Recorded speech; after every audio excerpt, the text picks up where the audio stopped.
John mentioned in the answer to the previous question the idea of the physical constants being finely tuned. And it's quite true that many scientists, many physicists maintain that the physical constants, the half dozen or so numbers that physicists have to simply assume in order to derive the rest of their understanding, just have to be assumed. You can't provide a rationale for why those numbers are there. And physicists have calculated that if any of these numbers was a little bit different, the universe as we know it wouldn't exist. We wouldn't be here. The universe would perhaps have fizzled out in the first yoctosecond, and so we wouldn't be here, or other things would have gone wrong.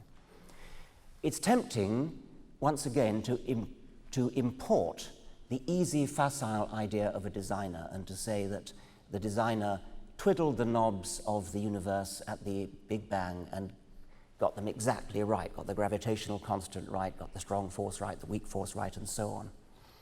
But it seems to me to be manifestly obvious that that is a futile kind of explanation because, as the quotation says, who designed the designer? You have explained precisely nothing because instead of just saying, oh, well, the knobs were tuned to the right values anyway, you say, oh, there was a God who knew how to tune the knobs to the right values. And if you're going to postulate that, then you've, in a sense, sold the pass. I want to address the who designed the designer question because it's the old schoolboy question, who created God? I'm actually very surprised to find it as a central argument in your book because it assumes that God is created. And I'm not surprised, therefore, that you call the book The God Delusion, because created gods are by definition a delusion. Now, I know, and I ought to explain, that Richard doesn't like people who say to him that they don't believe in the God he doesn't believe in.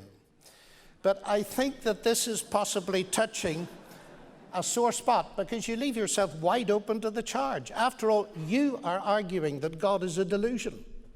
And in order to weigh your argument, I said that it is you who's arguing that God is a delusion. Oh, sorry. All right. And in order to weigh that argument, I need to know what you mean by God.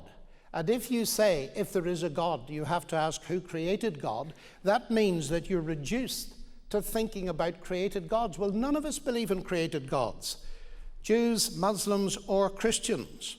And I think that argument then is entirely beside the point, and perhaps you ought to put it on your shelf marked celestial teapots where it belongs. The God who created the universe, ladies and gentlemen, was not created. He is eternal. This is the fundamental distinction between God and the universe. It came to exist, he did not. And this is precisely the point the Christian apostle John makes at the beginning of his gospel. In the beginning was the Word. The Word already was. All things came to be by him. God is uncreated. The universe was created by him. Now, I don't know whether Richard has difficulty with the concept of the uncreated. I don't know, and I'd love to know whether he believes as a materialist that matter and energy and the laws of nature were always there, because if they were, he does believe in something eternal. So perhaps the difficulty lies in believing in an eternal person.